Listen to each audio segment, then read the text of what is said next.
Tribunal de Contas recomenda que o Governo assegure a sustentabilidade da SAT. É um dos assuntos em discussão, em frente com Pedro Nascimento Cabral e Paulo Estevão.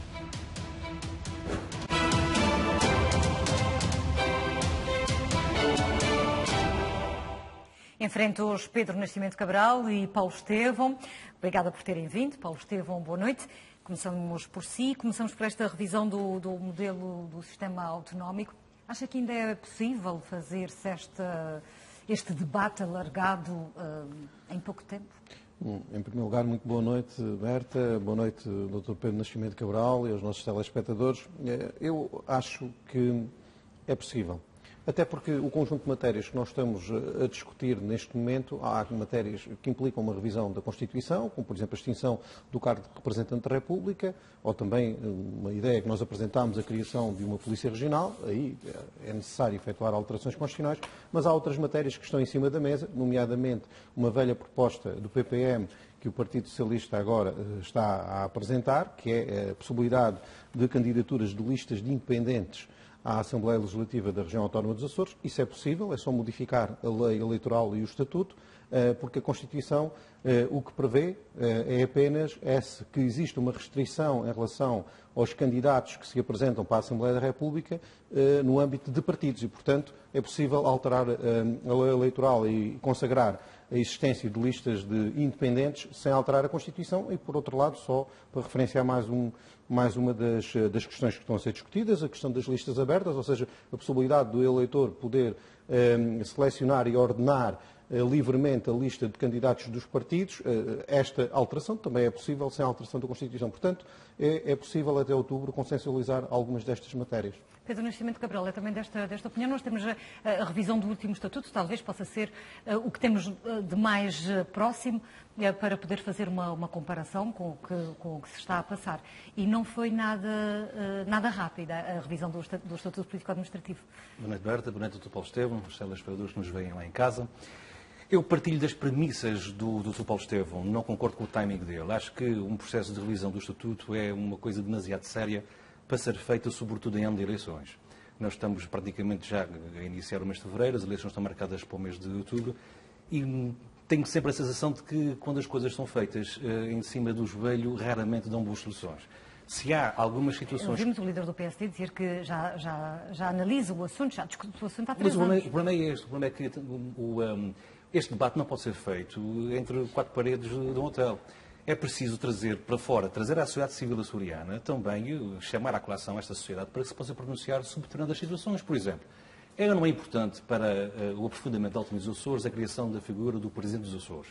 É ou não é importante para o aprofundamento da autonomia dos Açores a extinção do cargo de representante da República? É ou não é importante para a autonomia dos Açores a abertura de candidatos independentes às eleições para a Assembleia Regional?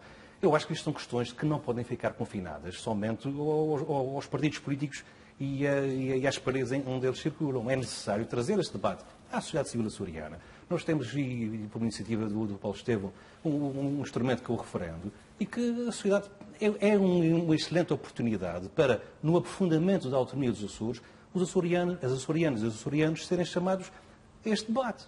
E, em função disto, enfim, tirar as conclusões num processo de revisão do Estatuto que deve ser tranquilo e, sobretudo, tem que ser firme nas suas convicções. Fazer uma revisão do sistema de autonomia a 2 velocidades, isto é, antecipando já aquilo que se pode ser feito, mas depois esperar para que haja uma segunda oportunidade que implica uma revisão da Constituição da República Portuguesa, acho que não é bom tom.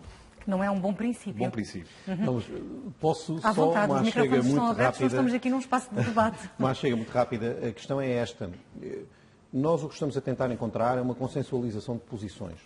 Isto significa que se chegarmos a acordo em 4 ou 5 questões, estas questões depois serão redigidas da mesma forma, utilizando exatamente a mesma redação nas propostas dos diversos partidos. Está previsto também auscultar a sociedade civil açoriana. Agora, a questão é que isto dá legitimidade aos partidos políticos, ou seja, nós já temos, vamos apresentar um contrato no âmbito do contrato social, que são os programas dos partidos políticos. Nós já vamos apresentar, os partidos que chegámos a acordo, num conjunto limitado de matérias, vamos apresentar exatamente a mesma redação dos nossos programas eleitorais. E aí será sufragado será diretamente sufragado pela população. E, portanto, há também aqui um elemento de legitimidade, tendo em conta que a operacionalização destas mudanças que estamos agora a discutir só acontecerá na próxima legislatura, ou seja, só a partir de outubro de 2016.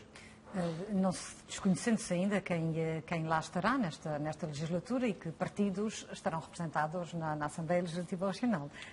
Isso é verdade, mas eu, obviamente, sou otimista quanto continuar, e as outras forças políticas, com certeza, estamos absolutamente convencidos que estarão lá. Agora, podemos ter outras forças políticas, outros agentes, mas esses serão bem-vindos ao debate. Como digo, o processo só estará concluído depois de outubro de 2016. Eu não critico, aliás, incentivo uma declaração de princípios entre os partidos políticos que vão ser na Assembleia Regional. Acho que isso é de salutar. Eu acho que, em primeiro lugar, deve haver esse entendimento. Mas não podemos ficar por aqui. Por isso é que eu trago à colação, digamos, a chamada dos açorianos a pronunciar-se sobre esta matéria. Eu concordo com a questão do referendo. A questão do referendo acho também essencial. Trazemos agora a questão que também nos traz aqui, que tem a ver com o relatório da auditoria do Tribunal de Contas à SATA. É demolidor para a companhia aérea, é demolidor também para o Governo e para a forma como tem gerido à distância a companhia aérea. Muito bem, eu recordo aqui que ainda há bem pouco tempo falamos sobre a famosa Comissão de Inquéritos, que concluiu que, enfim, não havia grandes críticas a fazer à gestão da SATA. Este relatório é oportuno. Este relatório vem aqui explicar, digamos, preto no branco, qual é a responsabilidade e a ingerência do Governo na atual gestão da SATA. E há aqui um dado curioso, é que este relatório do Tribunal de Contas repercute ao tempo entre 2009 e 2013. Ora, precisamente numa altura em que o secretário-geral da Economia era o Dr. Vasco Cordeiro, atual presidente do Governo Regional dos Açores. O que quer dizer que o Dr. Vasco Cordeiro tem uma responsabilidade política direta no que está escrito neste relatório. E é bom relembrar aqui que há dois pontos desse relatório que são fundamentais, que é, digamos, a dívida descontrolada que existe na SATA Açores, que no espaço de 4 anos passou para mais de 400%, e o déficit enorme que existe na SATA Internacional, que em finais de 2003 atingia 37,6 milhões de euros. Isto é, na totalidade do Grupo SATA vem assumir um déficit em 2013 de 190,3 milhões de euros e em 2014 de 160 milhões de euros. Isto porquê? Se nós, na última sessão da Assembleia, constatamos a confissão do Dr. Vasco Cordeiro, agora como Presidente do Governo Regional, a dizer que tinha, enfim, dado ordens à SATA para corrigir algumas rotas, enfim, para trazer mais turistas aos Açores, o certo é que foi precisamente esta atitude, que está aqui plasmada no relatório do Tribunal de Contas, que contribuiu incessantemente para o aprofundamento da dívida da SATA. Nós temos aqui, o que é trazido à colação é, efetivamente, estas rotas deficitárias, portanto, o existir nas rotas deficitárias, o reforço de operações que são historicamente comprovadas que não dão para pagar sequer os custos da operação e, sobretudo, aqui também, e, portanto, é, digamos, o adiamento do pagamento das indenizações compensatórias que estavam previstas para 2013, que foram proteladas para 2015 e 2016. E isto agravou, digamos, na SATA Açores, o déficit para cerca de 100 milhões de euros. Bom, Paulo Estevão. Dizer que não há responsabilidade política do Governo Regional nessa gestão, que é reconhecidíssima aqui pelo relatório do Tribunal de Contas, é, digamos, não ver a realidade. Até porque o Tribunal de Contas é direto quando refere que uma das principais causas para a degradação económica da SATA é precisamente o facto das decisões estratégicas associadas à abertura e ao encerramento de rotas e outras decisões de gestão não se encontrarem sequer documentadas. Isto é gestão à vista, quer dizer, é a prova provada de que, tal como aqui dizia, a ponte entre a efetiva gestão da SATA e Santana está feita. Paulo Estevão, o relatório também diz que é preciso uma maior autonomia de gestão por parte da companhia aérea e que mas o acionista tem que traçar planos plurianuais para que a companhia possa saber, possa perceber como é que se pode movimentar. Neste momento, nós temos um business plan para vigorar até 2020. Portanto, há aqui algumas contradições, não são bem contradições, mas são objetivos diferentes entre aquilo que o Tribunal de Contas encontra e aquilo que tem sido e que é a prática da companhia. Sim, exatamente. O Tribunal de Contas o que faz é uma análise racional. O Tribunal de Contas não percebe, ao longo do texto, do relatório, nós podemos verificar que não percebe como é que se mantém a rotas historicamente deficitárias e, mais do que isso, Pois é possível verificar que, por exemplo, a decisão de abertura, manutenção e encerramento de rotas não se encontra evidenciada em deliberações do Conselho de Administração da SATA. Não há documentos. Ou seja, eu como participei na Comissão de Inquérito, tive a oportunidade de perguntar, desculpe, o Governo mandou fazer, diz o senhor que o Governo mandou fazer. Onde é que está a prova documental que o Governo mandou fazer? Portanto, e ninguém tinha. Foi-lhe dito verbalmente. E são instruções verbais que provocam milhões de prejuízo e que o facto de não existirem nem documentos, nem estarem refletidos nas atas, nem serem discutidos. Não há uma única referência, por exemplo, à situação de que, bom, alguém que participava no Conselho de Administração podia ter dito, bom, estes valores são absolutamente assustadores, nós olhamos para este conjunto de prejuízos, e a sorte é o Tribunal de Contas terminar a análise em 2013, Exato. porque em 2014 ainda é pior. E, portanto, a questão aqui é a seguinte, nós olhamos para estes resultados, eu se estivesse no Conselho de Administração perguntava, bem, nós temos que pedir aqui responsabilidades ao Governo Regional. E a verdade é que ninguém o fez. Não há uma única referência em relação às estratégias que estava a ser seguida. Depois nós podemos ver aqui na declaração de voto do Partido Socialista, a declaração de voto do Partido Socialista na Comissão de Inquérito. Está a falar da Comissão de Inquérito. Na declaração de voto do Partido Socialista na Comissão de Inquérito diz tudo.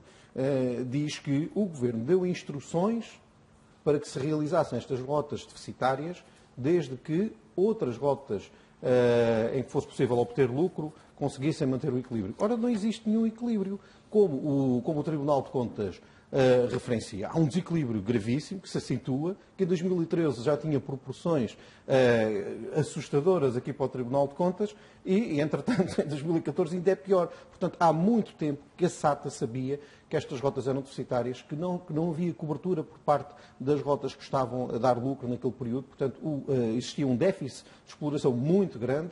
E ainda por cima temos o outro suplementar. Além de pedir este esforço à empresa de realizar rotas que dão prejuízo, além de pedir isto, o Governo faz outra coisa absolutamente inexplicável, que é não lhe paga. Exato. Ou seja, não paga o que lhe E a deve. dia? Aumenta a dívida, chega a dever 48 milhões de euros. Isto é absurdo. Até a dívida atingir... O Paulo Estevam não concorda que o Vasco Cordeiro, enquanto Secretário da Economia e agora como Presidente do Governo, e o atual Secretário Regional dos Transportes, administrador da SATA, não tem responsabilidade direta nesta enormes. gestão? Aliás, o Tribunal de Contas, o que pede e o que diz, o que chega a dizer é que é incompreensível este tipo de posições, esta administração do ponto de vista financeiro e económico é incompreensível. E, portanto, não são fatores, eles referem, não são fatores financeiros nem económicos que ditaram esta exploração e estes resultados.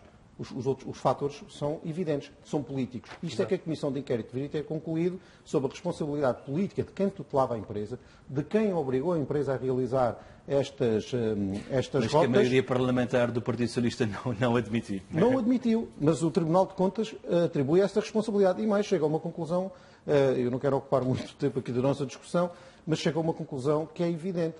É que foi a intromissão do Governo na gestão diária, em aspectos da planificação estratégica, das rotas que devem ser prosseguidas por parte da empresa, da exploração que foi realizada, as constantes intromissões do Governo são verdadeiramente aqui que reside a responsabilidade do Governo Regional nesta matéria e os resultados catastróficos da empresa são explicados por esta intrusão permanente, eu diria quase diária, do Governo, embora não seja depois registada. Eu ainda tenho mais 2 ou 3 exemplos para poder demonstrar do ponto de vista factual. Para além disso, e subscrevendo aquilo que o Dr. Paulo Estevam acabou de referir, também é preciso dizer de onde é que estavam os presidentes do Conselho de Administração da SATA, que permitiram que tudo isto acontecesse e que efetivamente foram também coniventes com essa situação.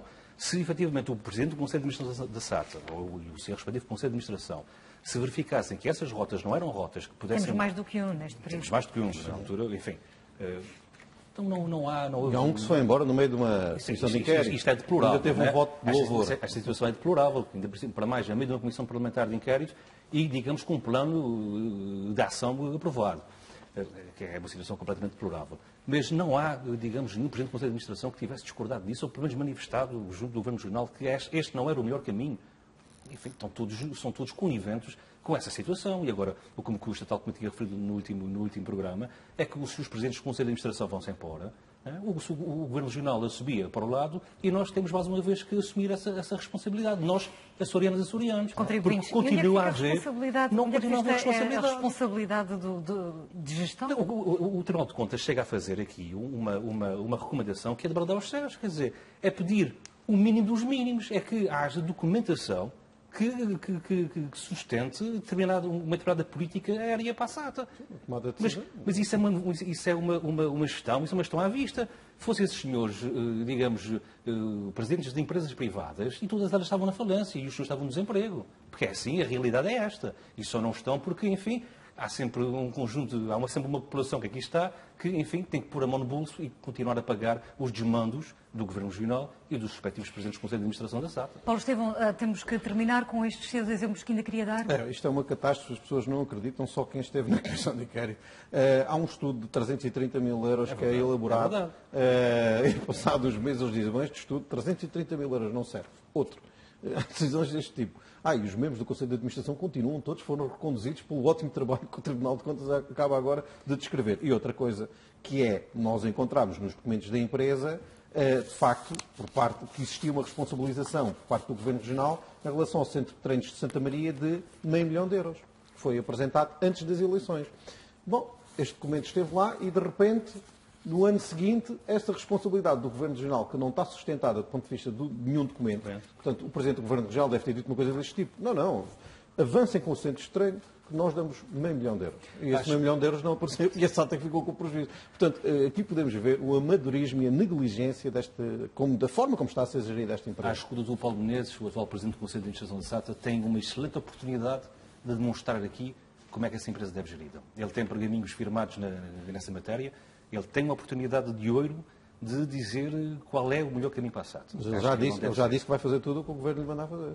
E eu disse, então isso se calhar foi antes do relator do Tribunal de Contas. Mas eu perguntei-lhe, mas isso vai ficar nas atas, estas decisões do Governo? Não é necessário. Foi o que disse na audição.